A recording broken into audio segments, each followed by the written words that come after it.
Hello， 大家好，欢迎回到自习室，我是薇娅，我是古希。那今天我要聊的这本书我已经真的期待很久了，然后呢上一次我提过，然后我发现也有很多人感兴趣。那这一本同样来自我们之前读过，就是你到底有多想要 How Bad Do You Want It 的这个作者 Matt Fitzgerald， 然后我们刚刚聊过他的上一本书，就是 The Other Talent 另一种天赋，所以这一期已经是我们聊的他的第3本书了。那这本书的名字叫 The Comeback Quotient， 我不知道怎么翻译啊，但是我想翻译成逆境商，就和情商智商并列的，就是你在逆境中如何实现逆转的这种智商。你这个名字是我看到各方翻译里面我最喜欢的。哦，真的啊？对。那很遗憾这本书还没有中文版，但是我期待有一天会有啊。然后如果让我用一句话总结这本书里写的是什么，就是 Matt 在这本书里总结了，就是说在面对人生重大的逆境时刻，能力挽狂澜实现惊天逆转取得成功的人往往是极少数的人，我觉得这个我们都知道，但是他说极少数的这些人他们的逆转路径其实是相似的，所以这本书就讲的是如何去向这些人学习，去实现一个在逆境中的逆转逆袭成功。有意思。记得在我们上期聊麦的书的时候，你就预告了这本书，然后你说这本书介绍了一个新的概念，我当时一听就眼前一亮。对，这个新的概念就叫做极端现实主义者，我可以这么翻译吗？因为它的英文原文叫 The Ultra Realist， 大家知道 Realist 其实就是特别现实的人，就是现实主义者，那他前面加了一个 Ultra， 然后我的翻译就是极端现实主义者，就他认为所有能在人生重大逆境里实现惊天逆转的人，给这些人取了一个名字叫 Ultra Realist。 那我想用一个人的故事来解释一下什么叫 Ultra Realist。 那这个人的名字叫 Rodney Flowers， 这个 Rodney 呢，他是78年出生的人，然后在1993年的时候他是一个15岁的高中生，但他不是一个普通的男生啊，他是当时学校橄榄球队的明星，他其实当时啊，他是奔着 NFL， 就是奔着美国职业橄榄球联盟去的，所以他是一个一心想以后在青年的时候作为这个青年的橄榄球明星，然后以后进 NFL 的这么一个橄榄球运动员。93年那年发生什么事儿了呢？就是他在一次学校的这种日常的比赛里被一个人撞了这下之严重啊，他倒在地上之后，瞬间他身体所有的感觉都没有了。然后去了医院，医生看了他整个拍的这个片子，就跟他说你属于颈椎严重受损，脖子以下高位截瘫，就是他这辈子从此以后脖子以下再也没有了感觉，他需要坐一辈子的轮椅。天哪！所以这个是医生当时对他的宣判。大家可以试着想象一下，一个15岁的橄榄球冉冉升起的这个明星，突然变成了脖子以下全部瘫痪的这么一个人，如果是你的话能不能接受？我觉得这对大多数人来讲都是会根本没有办法接受现实，就人生直接陷入一片黑暗。没错，其实 Rodney 当时也经历了同样的痛苦，但是之所以我们今天会讲他的故事，就是因为他身上有一种非常可贵的特质，就是他只经历了很短暂的崩溃，迅速的对自己说了一句话，就说我现在抱怨或者哭或者不接受现实，并不能让我的腿再动一下，所以我从今天开始我就要接受我的命运就是这样的。我下面全部的脑子应该想什么，就是我还能做些什么。你知道他做了什么吗？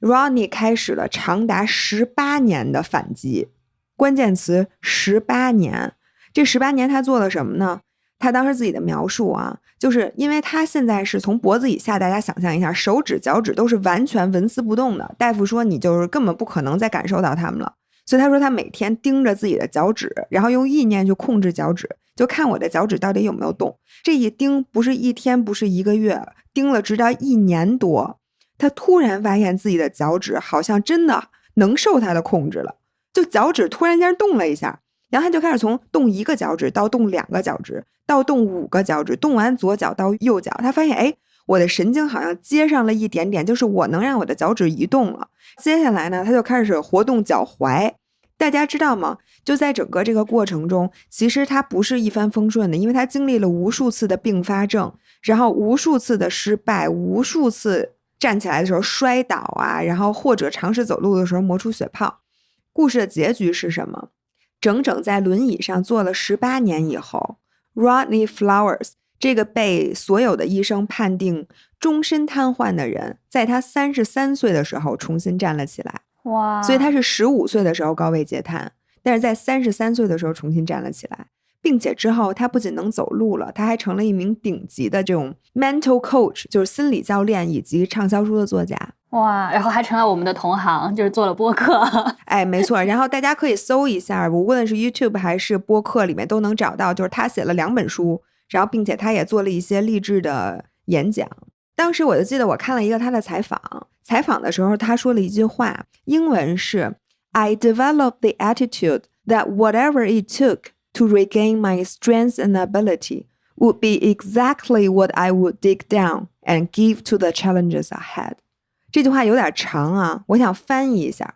他说的这句话的意思就是，我当时啊，在整个漫长的18年里，我建立了一种态度，这种态度就是无论恢复我的力量和能力，其实就是重新站起来嘛，需要付出什么代价我都愿意，我都会一字一句的照做，毫无保留的去面对眼前的挑战。哇，怪不得他能成为心理教练。对，你知道我讲这个故事就是为什么讲他吗？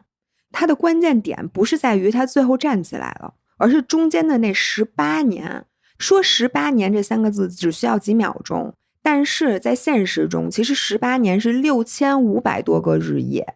你想啊，首先他完全看不到希望，其次是完全没有他这样的先例真的能恢复好的，所以呢，他是在毫无希望的情况下自己一点一点的练出来的。他比如说我开始盯着脚趾看，我看1天脚趾没动，看1个月脚趾没动，看1年我的腿依然动不了的时候，你还会再坚持下去吗？我觉得这种没有进度条，没有正反馈，没有人告诉你再坚持一下就能成功的事情，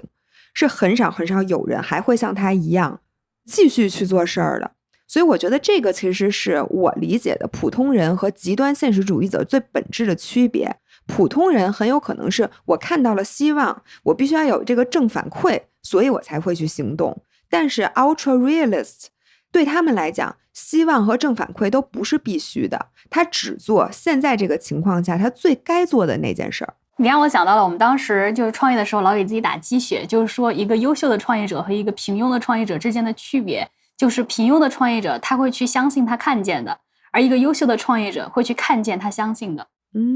我好喜欢你这句话，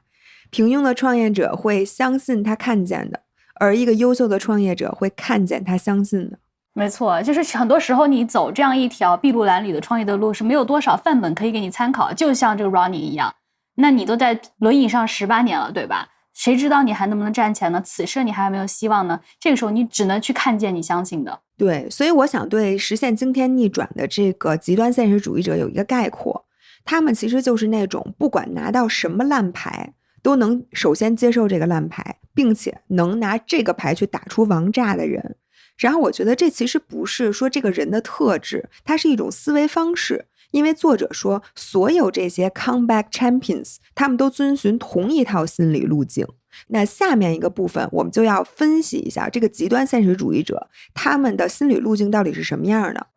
期待。我看到 Matt 写的这句话，就是说因为他不是跟踪了这些顶尖运动员这么多年嘛，他也在想可不可能会有例外，就是可不可能有些人他就是非常的神仙一笔，但是后来发现无一例外全部都遵循的是他接下来想要概括这个路径。我也是抱着一种很怀疑的态度读下去的，结果读到最后，读到所有的这些故事，我想说我的内心只充满着一种就是被极其巨大的韧性和力量所填充的那种 in awe 的感觉。我真的也是。然后他总结说这些人其实具备的是一种叫 mental fitness， 其实一种非常非常强壮强劲坚韧的这个心理。那这些心理呢，他说 The essence of mental fitness is a certain orientation towards reality。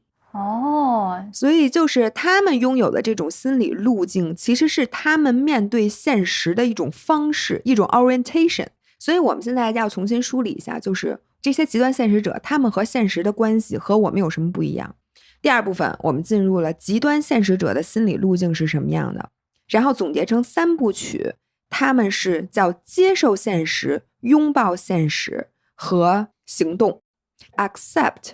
embrace 和 address 听起来大家觉得我们不是也是这样的吗？谁不接受现实啊？谁不啊？对啊，我们不接受现实我们能怎么办啊？但是事实证明，其实大多数的普通人我们是不接受现实的，不是停留在他还没有坏的过去，就是在抱有侥幸心理的逃避现实，就认为他也许过3个小时就好了。我发现我们普通人在很多时候，在我们的生活中导航的时候，我们跟真正的现实之间是隔着一段距离的，很远的距离。对，这个我一会儿还想说，就是心理学家还真的研究过这段距离。但我想先提到的是，你刚刚说到这种咱们在遇到一些变故的时候出现的这种无法直面现实的心理，其实也有一个综合症去描述它，叫酸葡萄综合症。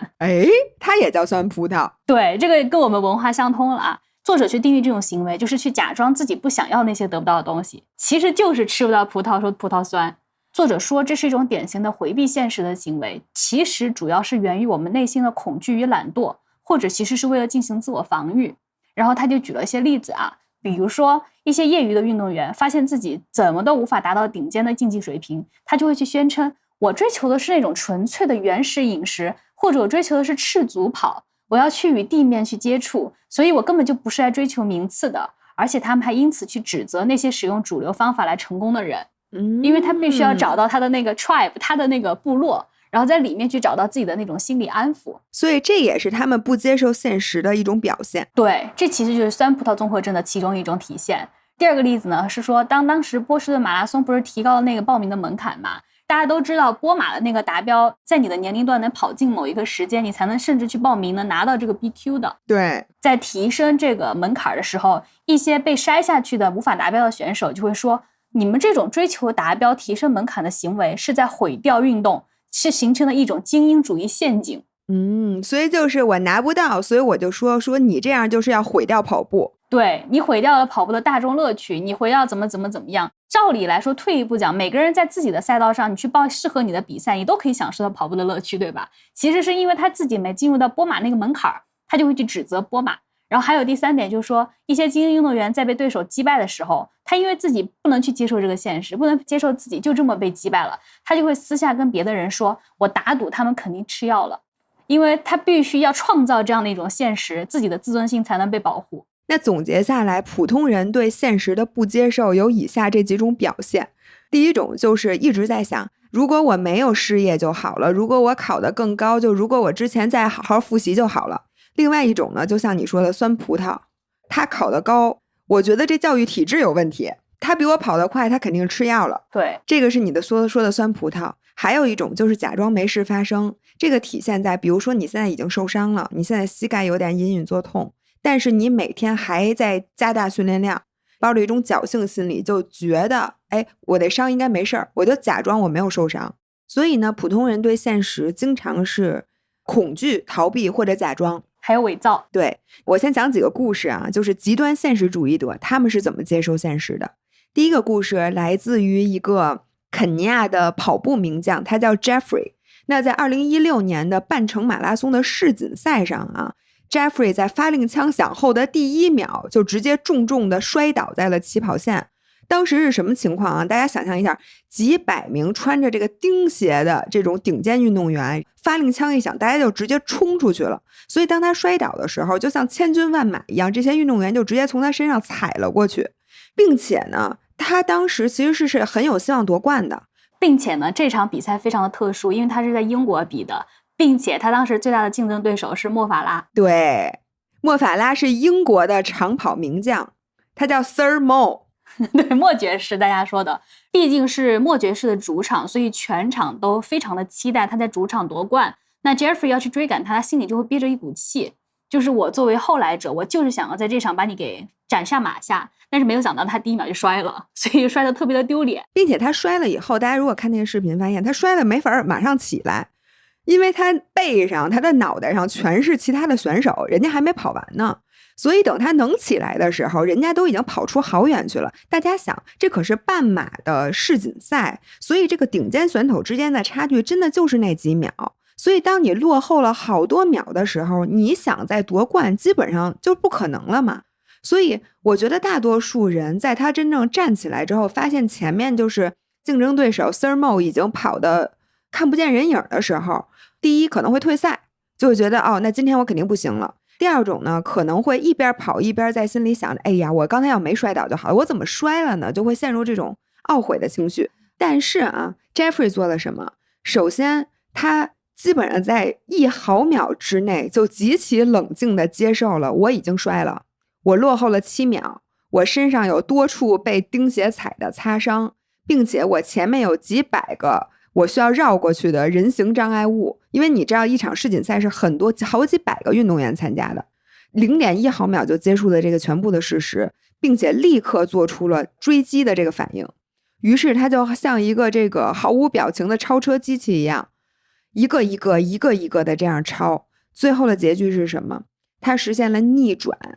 拿下了世界冠军，弥补了刚才摔下又爬起来的这7秒钟，然后带着浑身的这个一身淤青，并且呢还绕过了刚才超过他的几百个运动员。天哪，我简直觉得他完成一个神迹。因为在这么高水平的马拉松的比赛上，你差了别人这么多秒数，你还能一秒一秒的给追回来。是我的话，我在起跑线憋一下，我可能都会觉得算了，这场放弃吧，不追成绩了。我觉得你说的就是 exactly 我想说他最厉害的地方。我觉得他最厉害的地方不是说他能弥补7秒的差距去追上，而是他在千钧一发之刻，他没有浪费1秒钟去逃避现实或者懊悔，起来他就追了。我站起来我会先犹豫一下，如果你一旦犹豫，我觉得这几秒你是肯定追不上了，或者可能90%的人就退赛了。如果你退赛了，其实你就丧失了一次拿世界冠军的机会。没错，而且你刚刚说犹豫那1秒特别的关键，就像是你心口有一个洪水，然后你犹豫的那1秒就是给这个洪水开了一个口子，你的心力在当下就立马的卸掉。所以千万不要给自己一点点去反复和犹豫的机会，一旦白了之后我就停了，然后这场我在内心里面我就宣布自己已经失败了。就像你说的，一旦你看见那个闸门开始懊悔，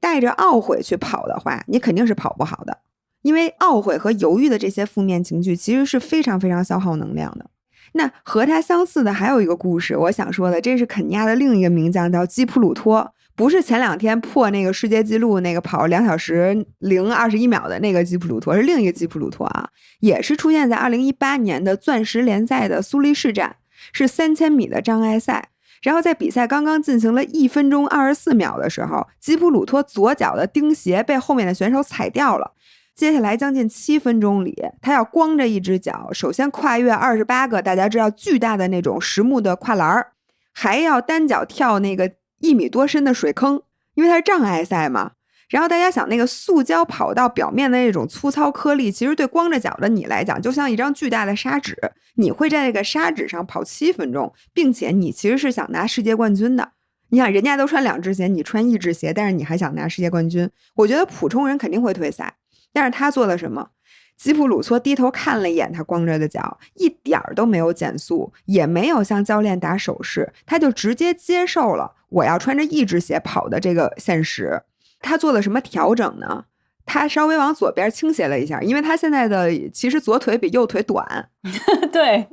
他就这么穿着1只鞋，以 0.04 秒的微弱优势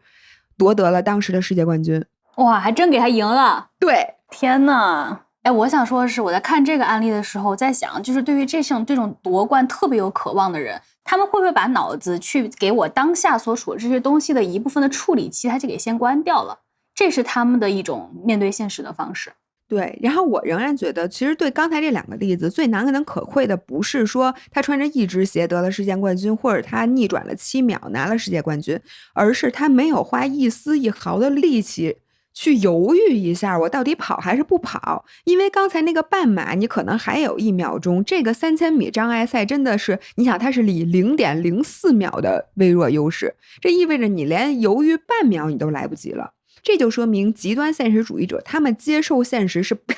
一下子就接受了。对，你想 0.04 秒，我但凡低头看一下我的鞋，那时间都过了。没错。那下面我讲第2个故事。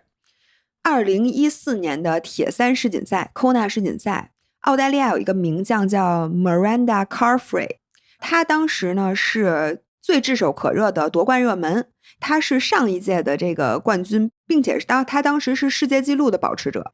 所以呢，全世界的镜头其实都是对着他的。但是他那天比的并不好，大家知道铁三是先游泳，然后呢骑车再跑步，但大头呢就是骑完车以后已经结束了，因为一共大概比如说咱9个小时的比赛吧，跑步其实只剩下3小时不到了。但是当他大头2/3都已经比完了，在完成自行车赛段的时候，他其实落后当时的第1名 Daniela Ryf， 也是一个非常著名的铁三运动员，落后他整整14分钟半，14分半基本上对于一个跑步赛段是肯定追不上的。大家想，一个身处神坛之巅的女王，就是她当时是世界纪录保持者，同时是上一届的冠军，落后14分半，这简直是奇耻大辱。并且呢，如果你就肯定追不上了的话，你该怎么跑？我觉得很多人在现在可能就说 OK， 那这场要不我退赛吧，因为我如果到现在退赛，我说我膝盖受伤了，或者我腰受伤了，我可能还能保住面子，或者呢我干脆跑完了之后我就再落后一点，然后我说这场是我的训练赛，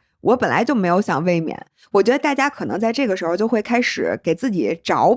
台阶下。没错，对。但是 Miranda 她做了什么？他迅速的把自己的目标从卫冕世界冠军调整到 OK， 我看我能不能拿前5哦，并且呢，他完全没有减速，他依然是以超出他100%的实力去实现了那个替代的目标，就是我拿前5的这个目标。然后他发现他一个一个追上，真的追到了第5的时候，他又一想说，如果我跑第5的话，我再追上一个人，比如说我到第4，如果前3名里有查出兴奋剂的，或者前3名里有跑崩了的人，那我不就能拿前3吗？好，那我现在的目标就是再追上一个人。于是他在已经变成名次的第5的时候就继续追击，而且他是提速了的。你想啊，比一个大铁你已经游了 3.8 公里，又骑了180公里，在跑步的时候提速是需要消耗多少能量，所以他就提速了，又追上一个，然后他又追上了一个，最后他拿到第3名的时候，他就想，如果我再往前追一个，然后如果第1名跑崩了，我不就第1了吗？他是一点一点这样调整自己的目标的。最后故事的结局是什么？他不可思议的逆转了14分32秒的死局，成功卫冕。哦，也是一个夺冠的故事。对，最后一刻他终于超越了 Daniela Ryf， 在 Ryf 觉得他肯定追不上的时候，他把他追上了，并且反超了，然后卫冕了。哇塞，我从这个事情我的感受就是，对于 Miranda 来说，她的现实是动态现实。没错，就是我接受一个现实达到它，我再调整到下一个现实再达到它，他没有一刻否认过，但是他可以非常动态的适应在不同的阶段里面，我最应该活在什么样的一个平行世界里。没错，你知道我还总结，就是他最厉害的点在于什么吗？不在于他能在跑步阶段实现14分钟这个巨大差距的反超，而是在于当你的目标已经不是世界冠军的时候，比如说我跑步我是奔着世界冠军跑的，那我的劲头肯定是我会玩命跑的，对吧？当你最好的目标可能也就是拿一个前5，对于咱们来讲可能拿前5很厉害的，但对于一个前世界冠军和世界纪录保持者，其实拿第5名我觉得跟拿第20名就是差距不大。当你的最高目标也是一个毫不性感的目标的时候，你怎么还能维持像你冲世界冠军一样的动力？我觉得这个是 Miranda 的厉害之处。哦，你说的这点很有道理，就是我泄了气的或者我练习跑的那种心态和我此战我势在必得的心态其实是2种心态。对，我觉得第一种势在必得的时候，其实所有人都会努力，都会疯狂的咬牙，但是在你最好的成绩也就是个第5名的时候，你怎么还可能保持同样的热情？是呀，这怎么做到的呢？然后我觉得对比我自己啊，因为大家都知道我是特别想在产后1年跑到我人生的马拉松 PB 的。然后呢，我在今年东京的时候，其实我去的时候是势在必得的，我想我在东京上要跑进3小时24分。但是呢，因为我东京当时号码的分区给我分到了最后一个区，所以我开跑的时候连6分半的配速我都跑不到，因为我旁边都是走路的那些就是很慢的休闲跑者。当我发现我的时间差距已让我这42公里已经不可能 PB 的时候，我就真的有点像泄了气的皮球一样，我都甚至不想完赛了。因为我想我这场是奔着 PB 来的，但如果我不能 PB， 我想我还有40多公里要跑，将近4个小时烈日当头的，我就发现我很难再找到动力了。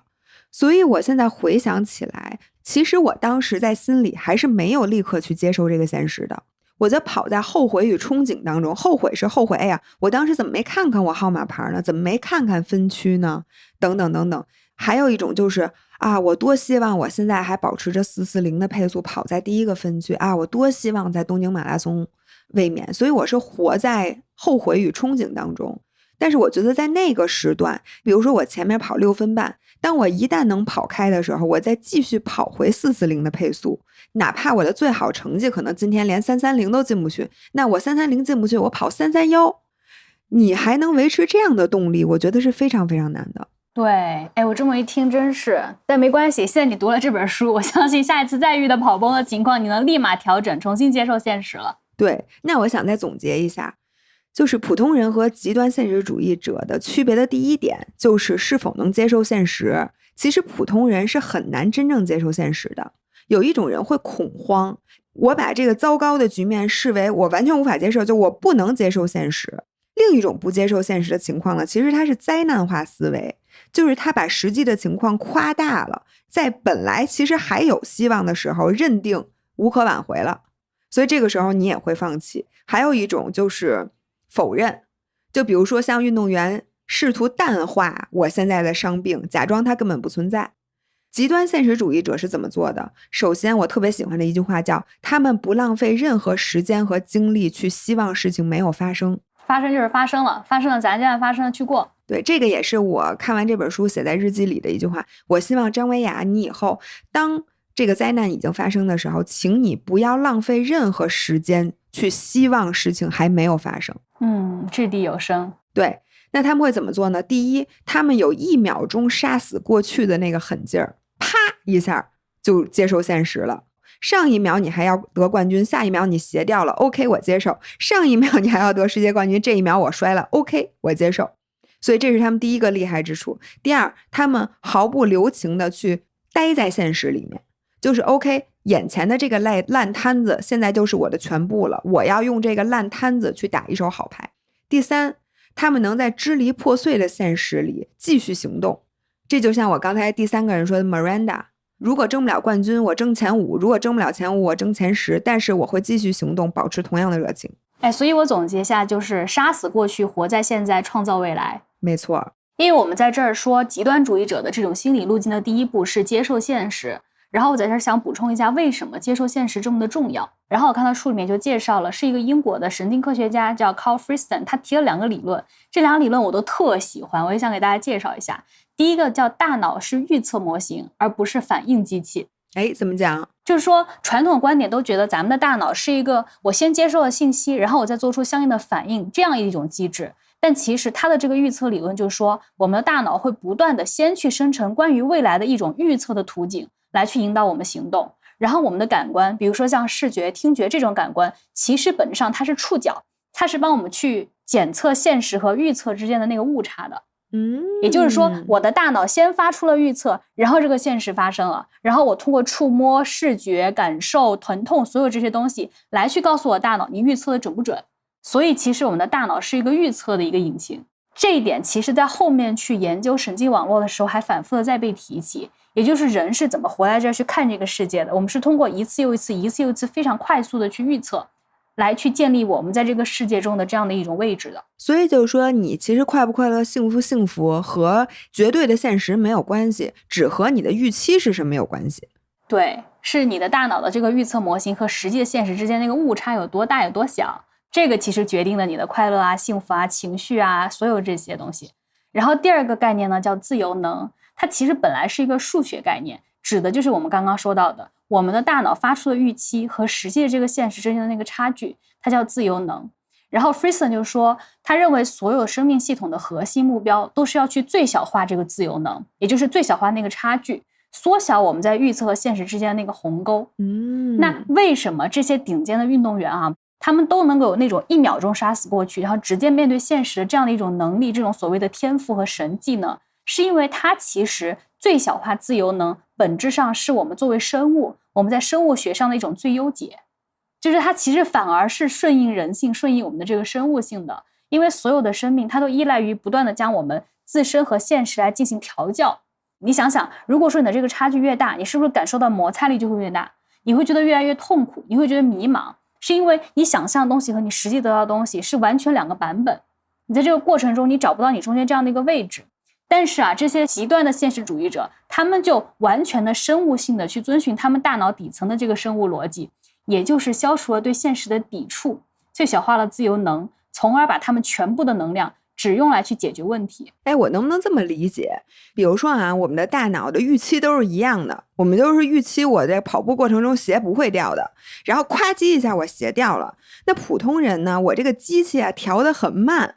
鞋已经掉了好几秒了，我的大脑的预期还是鞋没有掉，所以呢，我这中间的自由能就差得很远，就是预期和现实就差得很远，所以我就僵在当中，不知道该怎么办。但是呢，运动员有一套很强大的心理肌肉，就是 OK， 我跑着，鞋突然一掉了一下，我在脑子里啪一下就把这个预期给调整了。对，鞋掉了 OK， 啪，我的预期也是鞋掉了。于是你看，我现在现实和预期还是没有差距，就是我的现实是鞋掉了，我的预期也是鞋掉了。我就想，鞋掉就鞋掉了呗，那我就接着跑呗，我就看看我能不能得世界冠军。我得不了，我得第二；我得不了第二，得第三。我哪怕是最后一名，但是我完赛了，我可能还能申请吉尼斯世界纪录，就是用一只鞋跑完3000米障碍赛的人。所以他们的 mental fitness， 就刚才我说的，他们的这个强健的心理，其实就像做一组他们的那个肌肉，他们可以迅速的调整预期。对，你别说，其实你刚刚讲到的铁三里面的 Miranda， 她是怎么去卫冕的？她去调整自己这次比赛的目标是从得那前10名好不好，第5名好不好，第4名好不好，第3名好不好？其实很直观的给我们去解释了人是怎么迅速调整自己预期的。所以说，这个神经科学家 Friesen 就总结啊，说其实我们去面对现实，它不仅仅是一种所谓的人生态度，它其实是顺应了我们的大脑作为一个预测引擎的运作规律。我们的预测引擎就是希望我在预测和现实之间缩小差距，这就是最小自由能的一种规律，这就是我最想要它发生的情况。所以呢，我们就顺应它，立马在那一刻把那个开关给关掉，然后把新的现实的开关给打开。这其实是最聪明的一种生存策略。所以就说大脑其实最想要的是现实和预期之间的差距越小越好。我们接受现实，其实就是因为现实已经改不了了，那我们就把预期拉下来。对，只要我把预期夸一拉下来，我的大脑就高兴了，我就啥事儿没有了。对，我就是世界上最幸福的人了，因为不幸福的人往往都是中间的鸿沟太大。所以极端现实主义者他们心理肌肉的第一个功能就是迅速拉低预期。对，这样呢，我的大脑就会很高兴的继续工作。是 OK， 那我们看看第二步。刚才说的第一步是接受现实，我觉得这已经很难了。第二步是拥抱现实。什么叫拥抱现实？我之前真的没有想过还有这样的区别。就说啊，假如我们普通人终于啊也接受了我在3000米障碍跑里鞋掉了这个事实，那之后我们会进入到一种什么状态？叫咬牙切齿的忍耐。我举一个例子啊，比如说我跑东京马拉松，我已经慢了好几分钟了，现实是我不可能再 PB 了，但是呢，我又想说，那我好不容易来了，我得完赛吧。所以后面那40公里呢，我会感觉我在熬着，就是我在坚持跑完。我心里一直想的就是我再坚持一下，我再坚持一下。我现在很难受，我很痛苦，我很无聊。跑完了之后我也没有成绩，但我必须要跑完。但是呢，这种状况啊，我原来没想过，就是它其实是非常脆弱的。因为呢，你在用对抗的心态，用你的意志力去和现实搏斗。所以这个时候啊，对于我来讲，只要再来一点点的意外，这根弦立刻就会断。比如说我跑着跑着发现我腿抽筋了，我会突然一下崩了就。我说我已经这么苦的坚持，我今天已经这么倒霉了，你又给我来这个，我可能就是一气之下我就退赛了。就大家能不能理解，就是当你在现实中苦熬着的时候，你其实是很脆弱的。那极端现实主义者是怎么做的？然后我还想讲几个故事。好，第一个就是 Des Linden， 大家都知道这是美国的一个非常著名的女子的马拉松运动员。然后呢，她的这个故事发生在马拉松历史上非常著名的地狱之战。这个我以前也提过，就是2018年的波士顿马拉松。当年的波士顿遭遇了30年以来最极端的天气，就是它的气温当时是接近0度，并且呢是下着冰雨的，并且风还特别大。你知道那年好多好多非洲的名将都退赛了，就是因为在非洲他们没有这种天儿。对，我第一个想的就是完了，他们可怎么办？对，而且你知道这些名将很多时候退赛啊，他不是生理上受不了了，他是心理上觉得这样的比赛我不可能跑出好成绩了，那我干脆就节约能量，我不跑了。所以很多人是这么个退赛法，他在比赛之前他就准备好要退赛了。当时的这个美国名将 Des Linden 他是怎么做的？首先啊，他并不比其他人舒服。他在比赛刚开始的时候，他就都冻透了，你知道，就整个肌肉都僵住了。所以他跑到6英里，大概就10公里的时候，他就转头跟他的那个队友说我不行了，说我今天跑不了了，你往前跑吧。但是呢，为了保护你，我先帮你破一会儿风，破一会儿风之后我就退赛。但是啊，破风的时候，他突然意识到一个现实，就是其实这个恶劣天气对所有人都是公平的。其实所有人都在痛苦，都在煎熬。所以呢，当他接受并拥抱了这个极其恶劣的天气之后，他的大脑转念一想 ，OK， 说那如果狂风暴雨对我不是阻碍，它还可以是过滤器。那它过滤什么呢？过滤会比我更先心理崩溃的人。哦，哎，所以真正的比赛在这里。对，他想的是，只要我多在这个冰雨里坚持1分钟，那就会多一个对手像我一样想退赛。所以在这一刻，暴雨不再是他的灾难，而变成了他的盟友。他和残酷的现实结盟了。对，他结盟的这个现实是，其实我现在比的是一场淘汰赛。哎，没错。而这个暴雨是我非常非常有力的筛选器，他帮我筛选对手。是，我想知道他最后成绩怎么样。还是那个故事 Des Linden 开始越跑越放松，越跑越猛。当那些只想着出成绩的热门选手一个接一个的在冻雨当中退赛的时候， Des Linden 逆风翻盘，拿下了2018年波士顿马拉松的女子冠军。这个是美国人时隔33年再次夺得波马冠军。你知道我看到这个故事我特别的感慨，因为我时常在做很多事情的时候，会突然的发现有的人他为什么比我做得好，是因为他已经重新定义了我们在玩的这场游戏。举个例子啊，可能不恰当，就是我要把公司做上市，我要把它做到多少市值，然后我要做多厉害的产品，还要做多少使用，怎么样，我是一种高歌猛进的打法。但是与此同时，也许我的竞争对手想的就是我们来做的是一个苟下去的游戏。当他一苟下去的时候，我应该要用最精干的团队去做出最能跑出来 MVP， 就是最小可行性模型的产品。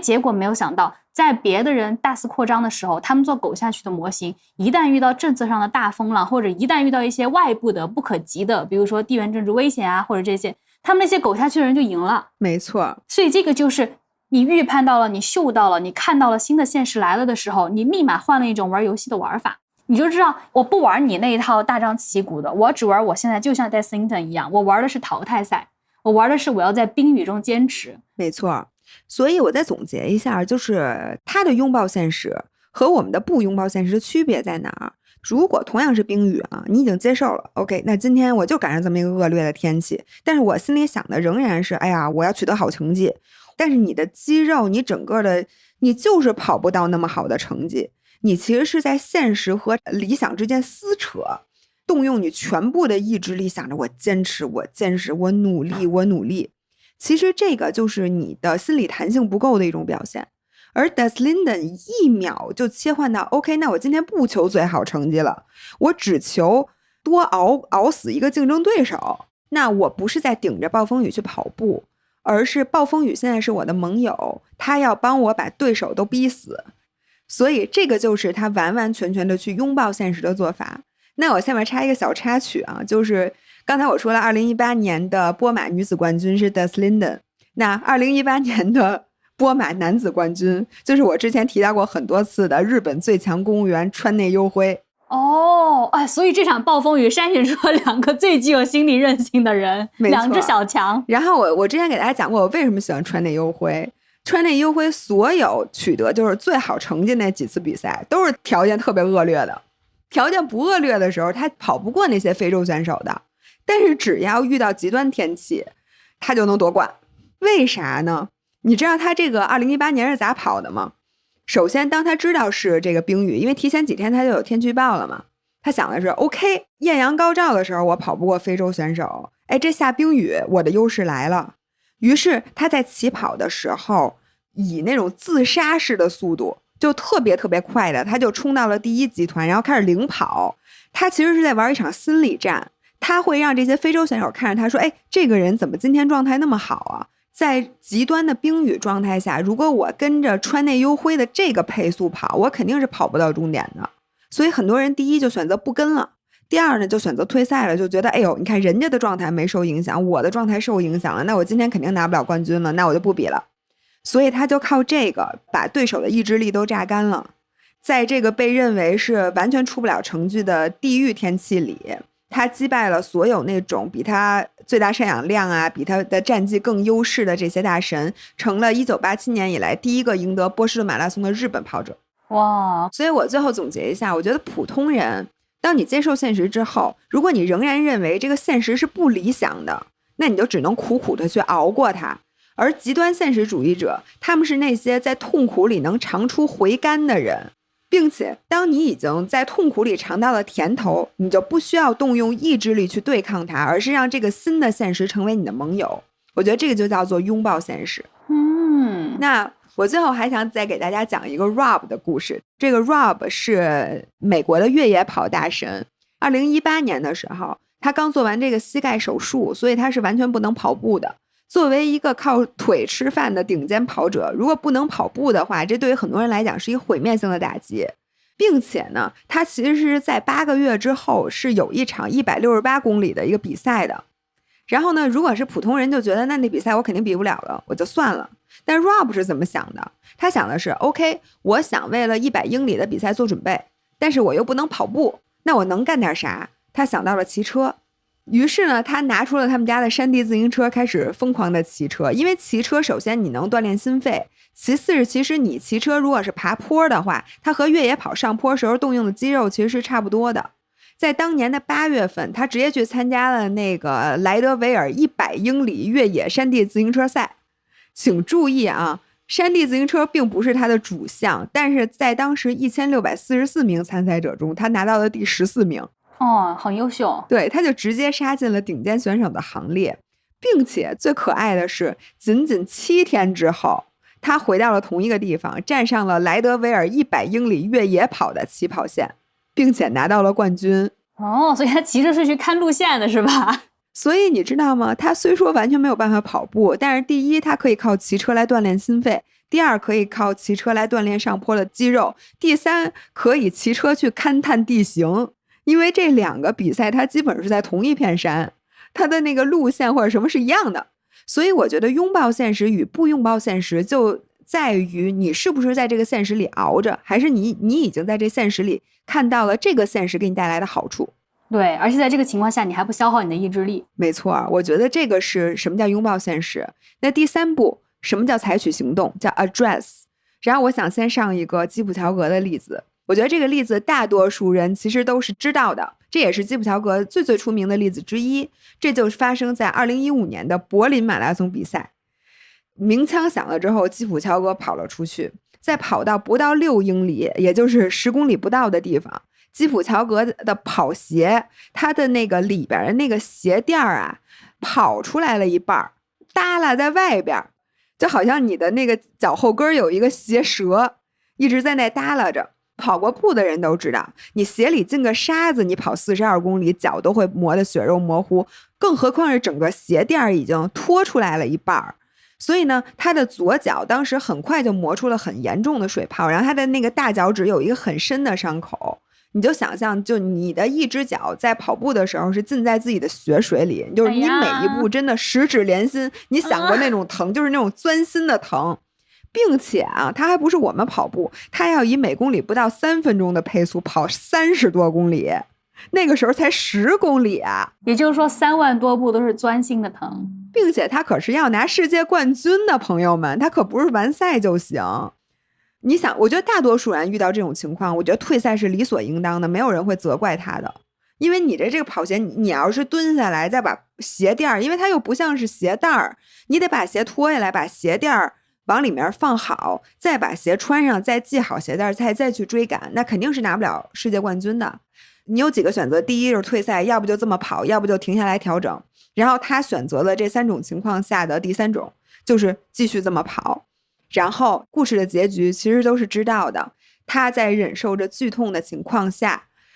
跑完了全程，并且以81秒的绝对优势拿下了柏林马拉松的冠军，而且还在30公里的时候加速冲刺了，对吧？没错，他这个鞋的照片很有名，大家可以看看他那个染满鲜血的耐克鞋。哎呦，然后这个还不是最关键的啊，最关键我最佩服他的一点就是在赛后，当时不是有记者采访吗？肯定就是问他复盘一下你的比赛过程，所有人都以为他要去责怪鞋，这鞋怎么回事啊什么的。当然了，我不排除肯定有那个赞助商的原因啊，他也不能说这鞋不好，但他说这个鞋就是我平时穿的，他从来没有出过问题，但他没有任何一句抱怨说我也不知道为什么今天的比赛他会出这个问题，如果没有这个鞋的问题我会能跑得更好，一句都没有。你知道他只是轻描淡写的说了一句话，他说这就是体育，我只能接受现实，脚很疼，但我能怎么办呢？我必须要完成比赛 I have to finish it。 所以大家知道为什么其实基普乔格已经算是退役，并且呢已经有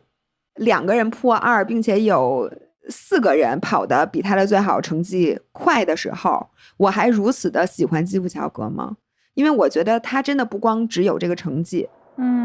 我觉得他就是我心目中的体育精神。是的，就像他说的，这就是体育，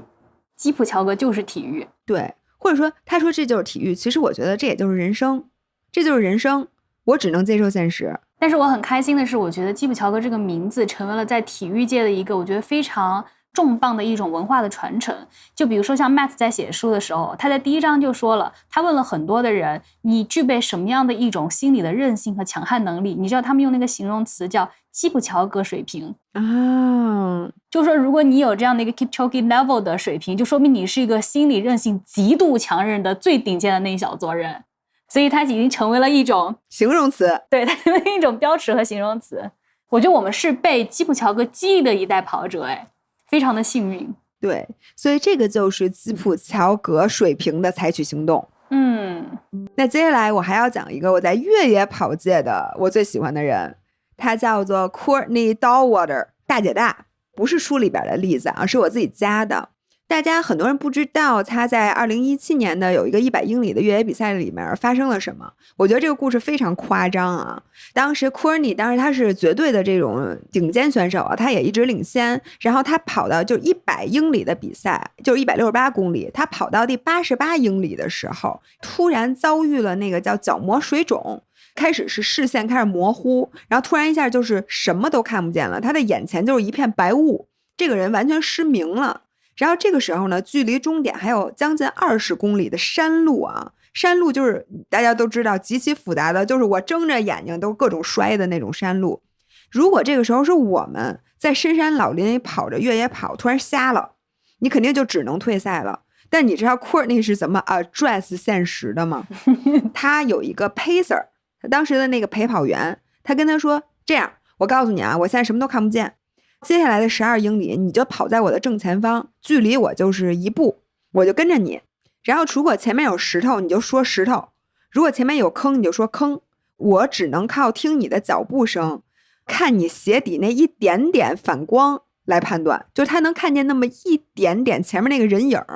我大概率会被绊倒，我肯定会摔，但是我摔倒了没关系，你就继续报路线，我会立刻爬起来接着跟着你跑。妈呀！所以你知道他剩下的20公里山路他是怎么跑的吗？抬腿落地摔倒爬起来，抬腿落地摔倒爬起来。天哪！但是你知道结局是什么吗？是他也赢了是吗？对，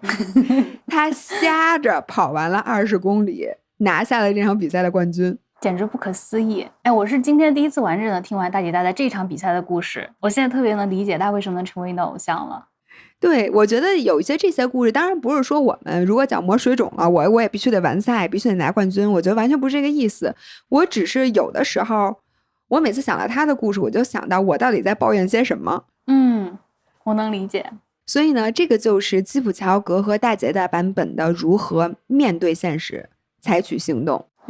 那听完了极端现实主义者和我们的差距，其实就是第一，他们啪的一下接受现实；第二，他们啪的一下拥抱了现实；第三，他们啪的一下立即行动，采取了行动。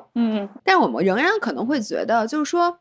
那我们该怎么变成一个极端现实主义者呢？因为毕竟顶尖运动员的那心理韧性是我们比不来的。但是接下来的一个部分就告诉我们，如果我们学会了这3点，就学会了他们的心理路径，我们也可以试着成为一个极端现实主义者。提升我们的逆境商。对，怎么做呢？首先第一点呢，你知道从心理学上人分为2种，一种就叫做内部控制点，一种叫做外部控制点，就是你的控制点是放在内部还是放在外部。然后我举一个非常感谢的例子啊，如果你发现旁边着火了，外部控制点的人就会首先呼救，就说大喊说着火啦着火了，然后说哎呀谁来救救我呀，救命啊，是这样。这个是我的控制点在外部，就是我更多的是觉得我需要让外面的人来帮我。那内部控制点的人会怎么着？会先找灭火器，然后赶紧打电话说哎我先报警，然后迅速找灭火器或者找身边任何可以灭火的东西。所以就是他的优先就是说哎 OK 我来掌握这个局面，那我要先从我的这个能做的事情出发，所以这是内部控制点。那大家还记得我们在某一期里讲过一个例子吗？就是说在一个养老院里面，护理工给大家发了一盆植物，每个人发一盆，然后给一半的老人说呢，说哎这个植物摆在那儿供你观赏，然后呢我会每天来浇水施肥来照顾它，你什么都不用管，就放在你这儿就好了。那另外一半人就说呢，就说哎从此之后这棵小树苗就是你的了，你要每天自己负责给它浇水施肥给它除虫什么的。结果有一个惊人的发现，就会发现从寿命到幸福感到健康水平，在几个月之后，那些自己需要花时间去照顾这个小树苗的人活得更长更幸福，并且身体更健康。哦，为什么呢？其实就是由于人的内在的掌控力，就是我需要去控制这件事儿，我需要有自己的行动来去做事情的这个东西，它是人类生存的一种刚需。所以当你的掌控力越强，你的幸福感越高，它甚至能影响你的寿命。所以呢，我想说的就是，当你把那个控制点更多的放在内部的时候，你就更接近一个极端现实主义者。然后这个例子也不是书上的，但这个例子来自于一位我同样非常非常尊敬的越野跑运动员，他现在仍然是世界顶尖的越野跑选手，他叫 Jim Walsley， 大 Jim。这个故事发生在2016年，当时他在非常著名的西部100的那个比赛当中，当时他是一路遥遥领先的，比世界纪录领先了40分钟。哇，对，但是呢100英里啊，当时在第93英里的时候，他因为赛道那个标志物不清晰，他跑错了，最后又一路又趟了河，然后回来之后就第一他没有拿冠军，第二也没有破这个记录，就完全是因为他迷路了，好可惜。然后在赛后呢，你知道所有的媒体都会替他很惋惜。对呀，就觉得 Jim Walsley 一定会抱怨这个比赛，说你怎么能标志物不清晰呢？你耽误我夺冠了，你知道吗？你耽误我破纪录了，你知道吗？我一共有几年的生涯，就认为他一定会说这些话。但是你知道 Jim 说了什么吗？他没有抱怨路标一个字，他说的是我自己跑得太快了，我自己把视线从赛道上移开了 ，It's all my fault， 这是我的错。哇，外部的好的也好，不好的也好，全部是我内在控制管理的一个成果。没错，所以呢，他拒绝了全世界递给他的受害者的剧本。对，因为全场都在替他惋惜，我听了这故事，我都替他惋惜。领先整整40多分钟，哎，对，其实我觉得确实是赛事的问题，他没有把标志物放清楚，然后导致我迷路了。但是我觉得他是故意要把这些别人的错误也都轻描淡写到来强调是自己的错误。为什么呢？就是因为当你的这个控制点在别人身上，比如说我这场比赛是由于赛事方的问题，这个路标没放清楚，我没有夺冠。那下一场如果天气热，我会不会想，哦，今天是因为天气热，我又没有夺冠呢？就是当你习惯性的把这个原因归因于外界的时候，其实你就是在逐渐丧失对自我的掌控权，你就会越来越变得越来越脆弱，越来越敏感，越来越没有办法掌控自己的比赛的成败。而我觉得他牢牢的把这个控制点抓在自己身上，就算是你的原因，那我不强调这个原因，我只强调我自己的原因，就是下一场我要再把视线专注在路标上，我要再多看看路标。如果是这样的话，在他下一场他就会变得越来越无坚不摧，能影响到他的东西就会越来越少。我觉得啊，我听大 Jim 的这个故事给我的一个感受就是，其实运动场上也是，人生也是，很多人他的活法就是我一旦遇到不如意，我一定要找一个替罪羊。就是我会在所有的可以选择去客观分析的时候，必须先放过我自己。然后最后你就发现替罪羊倒是找得好好的，但是你所有经过的事情没有让你有任何的成长，但反而是像运动员遇到这些情况，比如说这么可惜的一个情况，他依然会觉得是我没有看清楚，你就会在积累一次又一次的经历，一次又一次挑战的时候，让你自己成为一个更强的人。因为没有任何替罪羊来去替你，让你的心里在当下过得好过一点点，但是你在不好过的一关又一关里面，你就是成长得更强壮，然后你也积累了无数的去应对各种意外、各种难堪、各种挑战、各种完全没有想到的逆境的情况，你就能积累到非常大的一个韧性带宽。那下一次再有一些新的挑战出现的时候，你的带宽是足以去囊括甚至去包含掉这些逆境的，它对你来说就是小事一桩了。没错，所以大家知道，从2016年西部100，虽然那时候对 Jim Wellesley 来讲，就是错过了一个世界纪录，错过了一个西部100的冠军是非常大的损失。但是如果你看从2017年直到今天，他拿了多少个冠军，都拿麻了，你就会知道，那个只是成长中的一个瞬间。所以我就觉得，为什么 Jim 如此伟大，真的是有原因的。那这是第一个，就是说把控制点放在内部。然后我在自己的笔记本上写掉了，就是说从今天开始，张薇雅，请你把那些自我限制的词丢掉，别再说我没时间，别说我不可能，我太倒霉了，我根本没有机会，怎么样。遇到烂摊子，请允许我自己花3分钟的时间认清问题，然后立刻问自己下一步做什么。这点我立马就受益了耶！你看，我们最近在商量一些我们的那个内容规划的时候，或者说我们在讨论一些互联网现象的时候，姥姥一般都是问我，现在我们知道这个情况了，那我们可以做什么呢？对，我觉得这个就是我们把控制点放到内部，别人的责任无所谓，收回我们的控制点。那第二点叫成长型思维，叫 growth mindset。这个名字我觉得我们都听过很多次了。那我想说一下这本书里讲的一个我觉得特别对的，他就说成长型心态它其实对应的是固定心态啊。固定心态是什么意思呢？其实就是认为我个人的这个能力是一成不变的。成长型心态其实就是对应的，就是很直白的，就是觉得我的能力是不断生长的，觉得我的人是高度可塑造的，我会一直进步或者一直变化的。那这两种人在面对一些逆境或者一些比如说对运动员来讲是高强度的训练，对于普通人来讲可能是一些关键时刻。那为什么固定心态的人就很容易恐慌，甚至做出极其愚蠢的决策呢？是因为你比如想啊，就是一个运动员今天有一个800米的测试，也是一场800米训练，你可能需要用你最大的强度跑6个800米，你是不是就是想着就很累？对，然后想着就很难过。那对于固定心态的人来讲，我来翻译一下他为什么那么觉得那么难过那么紧张啊，是因为在他们的世界里，每一场训练每一次比赛都是一场对个人天赋的审判。这个800米如果我跑下来了，说明我有跑步天赋，这个800米我没跑下来，说明我没有跑步天赋，就是我这个人行不行的一次考试。那如果是考试，那我就必须拿100分。比如说今天的条件非常恶劣，比如说我今天拉肚子了，或者我今天赶上狂风暴雨，那他们就无法接受，就说我今天肯定跑不下来这个800米的这种现实。而且为了保住我很强的这个人设，他们可能会过度用力，我无论面对什么样的条件，我必须跑完这6个800米。要不然呢就是我因为今天天气太不好了，或者我今天拉肚子，我就不去跑了。其实就是因为我们有一种固定思维，觉得如果我们尝试失败了，就认为我们自己不行。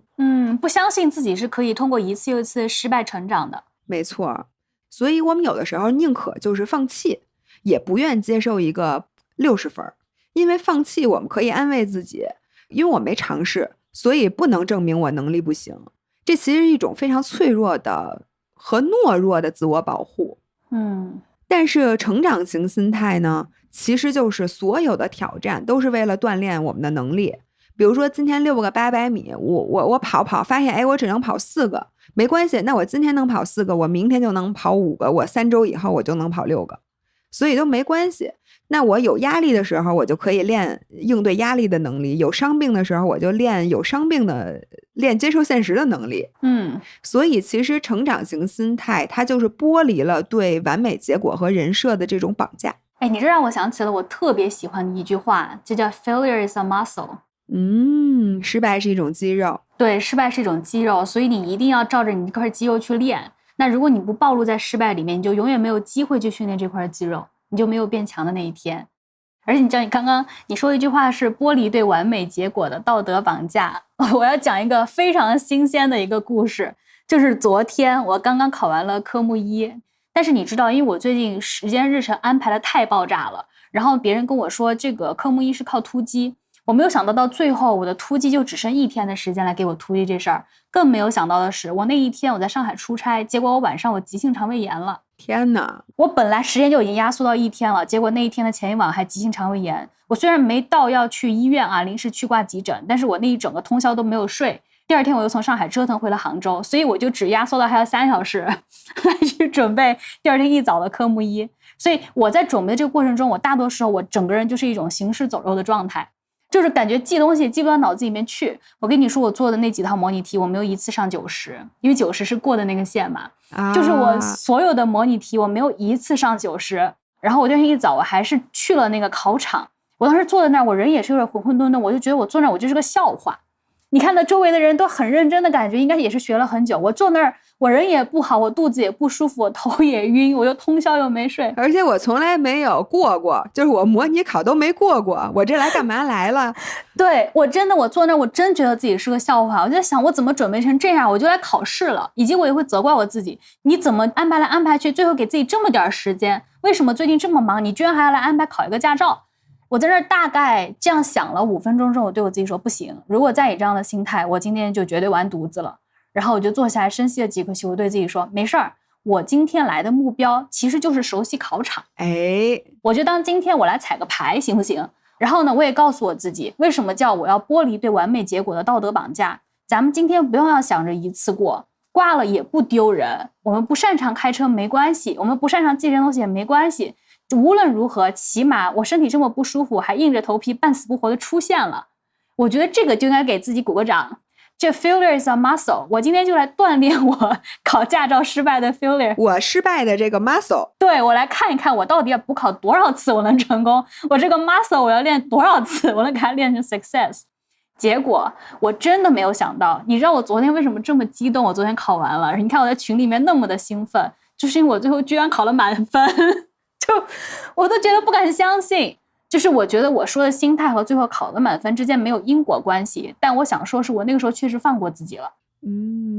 我确实在告诉自己，咱还需要去成长，咱还需要去提高，没有必要想着一次要过，没有必要把自己架在那么高的位置。然后在那种情况下，可能让我的肚子也舒服了一些，头也舒服了一些，最后凭借一些非常浅层的一些知识网络的记忆，最后居然考到了让我觉得做梦都不敢想到的一个分数。对，你这样想让我想到了我的一句人生格言，就是可去可不去等于去。我发现很多时候成功这个事儿真的就是掷骰子，你掷骰子想要拿到6个点的次数多，只有一个秘诀，就是你多掷。对，就是概率。今天觉得哎呀我没准备好，那我没去考，下次又觉得哎呀我没准备好，我去考，然后第3次去考了，你发现没有过。我觉得这件事就不如第1次没准备好的时候你先考，第2次没准备好你再去考，第3次你再去考。你想你1比3，如果概率上来讲，是不是去考3次成功的机会大？对，哎，真是的。所以就你刚刚说的掷骰子非常的生动，而且我也想说，为什么在成长型思维让我想到了我的考科目1的这个故事，就是因为我在经历这个坐在考场那的时候，我对于要开车要学校，因为是很紧急，我需要拿一个驾照，我对这个事情我其实内心非常的抵触，我也很埋怨自己，我也觉得我不应该给自己在这个时间点安排，所以我的那个心态是对于整个我想象开车我都非常消极的。但是经历了这样的一个事情，以及调整了我的心态之后，我走出考场，我跟你说，我当时那个气场8.8米，我就觉得从此 F1 任我驰骋，你知道吗？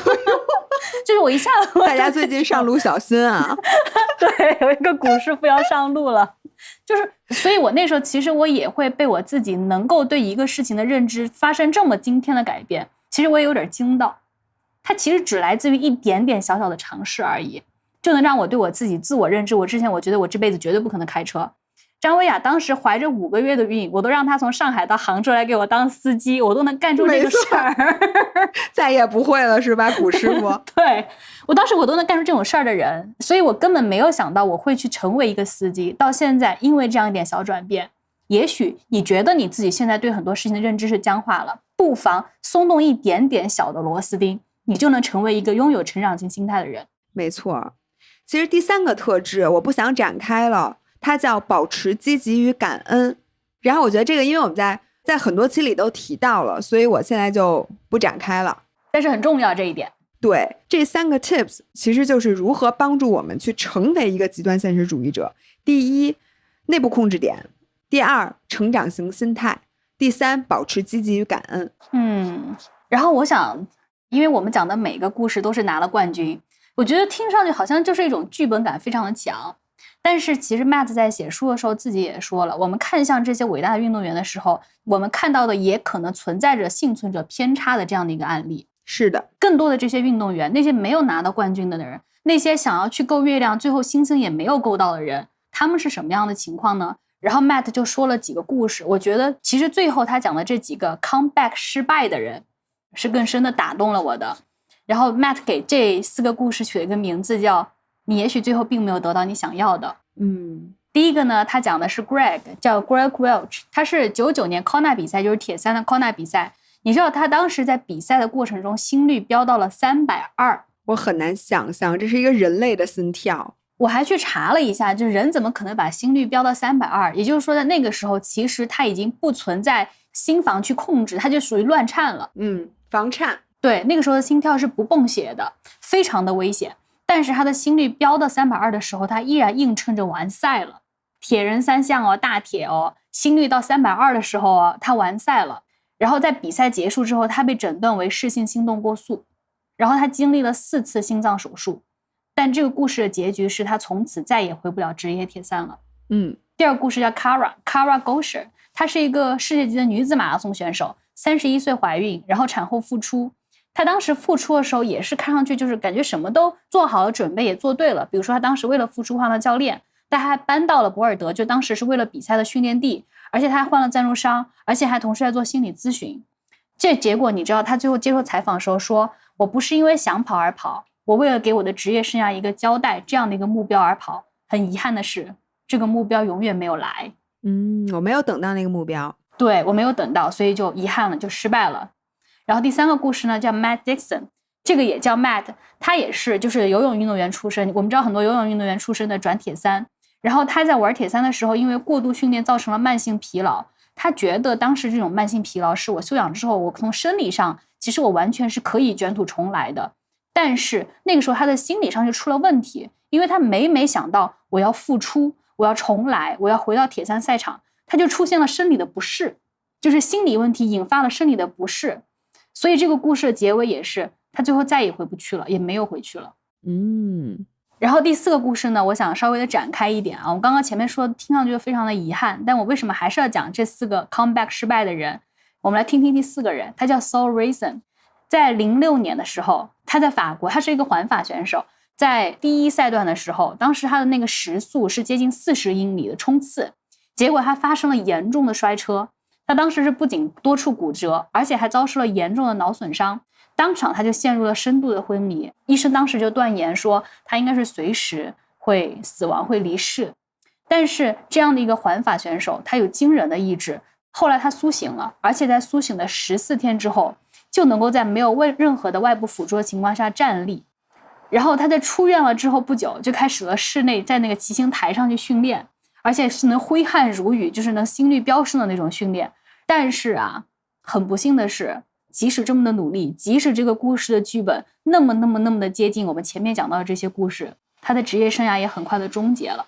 因为尽管他的生理机能恢复非常的惊人，当时07年的时候，他们车队的医生就以你现在有认知受损的风险和你再次有脑损伤，而且是致命，以这样的一个理由永久禁止他参加职业比赛。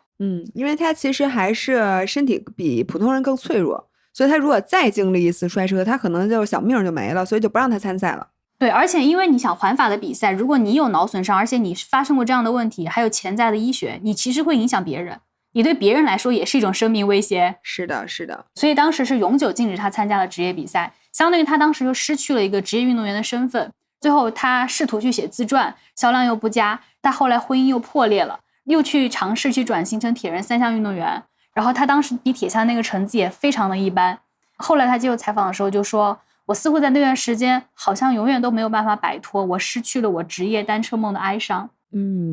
他的人生转变来自于哪儿呢？就是在2010年的时候，也就是失去了职业运动员3年之后，他在一场棒球赛里面有一个也是脑损伤的一个幸存者的一个退伍军人，就过来跟他说，你是我的英雄，你的故事给了我希望，你的康复的故事，你的不停的尝试的故事，不懈的努力的这种样子给了我希望。因为我也有脑损伤，我也觉得我的人生好像很多的门都关掉了，但至少你在尝试。所以他就专门过来感谢这位 Racing。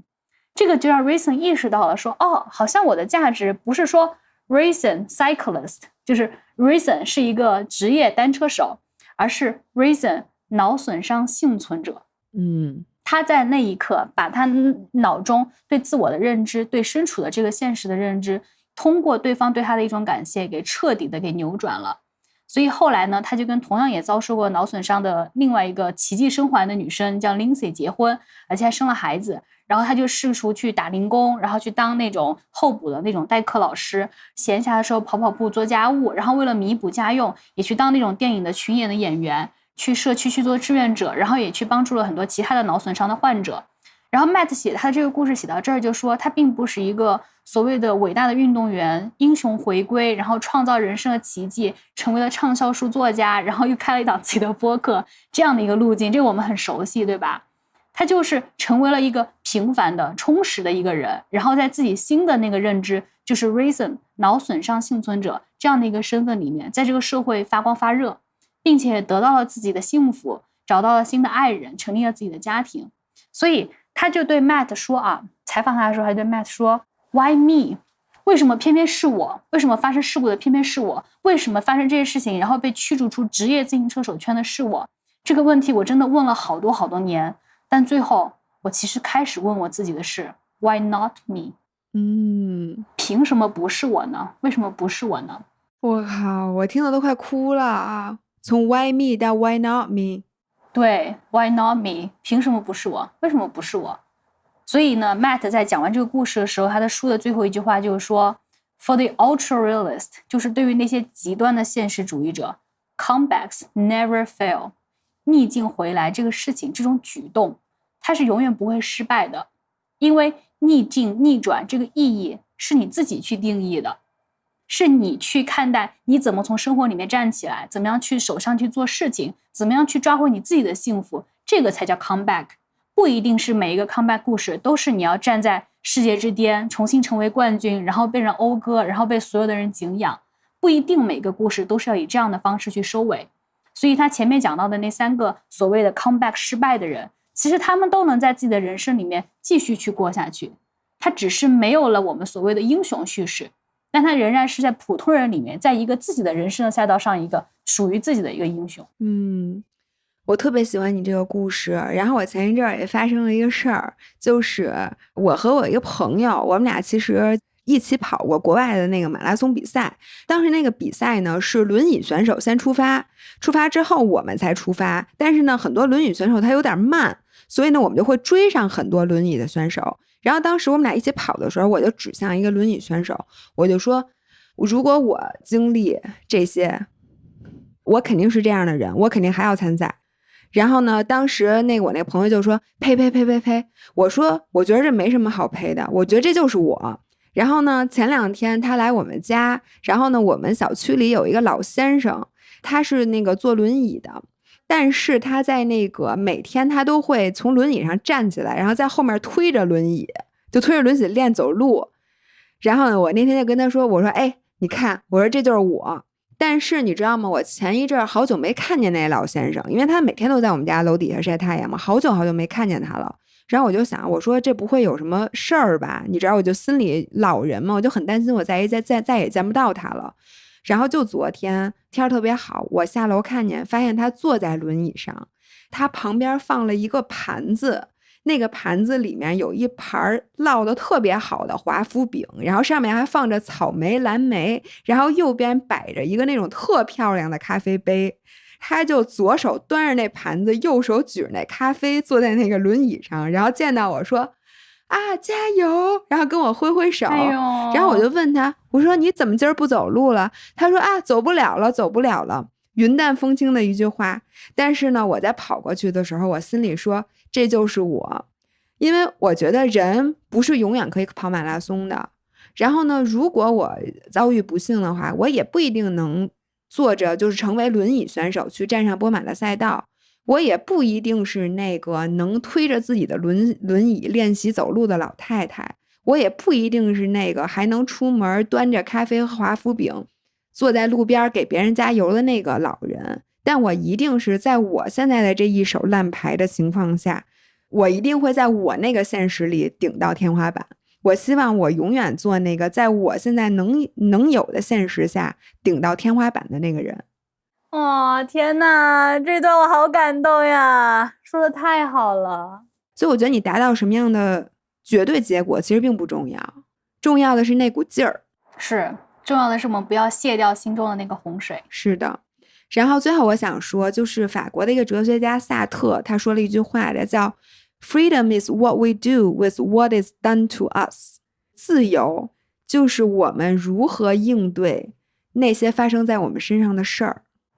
就是已经发生的事儿，我们如何去应对它，这个是自由。对，所以我把最后这句话送给大家。不愧是萨特呀。是啊，我觉得这期我们聊的真的非常的有力量，又从这么多的充电宝身上看到了，无论是我们在逆境里面重新站起来，还是在你觉得这个事情已经判了死局，但是你就是能找到突破口里面去突破它，然后去达到你人生的新的境界。它不一定是让你又站上了领奖台，不一定是让你提升了多少，但它也许就是能帮你走出一些人生的迷雾，也能帮助也许是像我们这样的普通人，在我们生活的这种残酷的现实里面去找到比冠军、比头衔更深远的意义。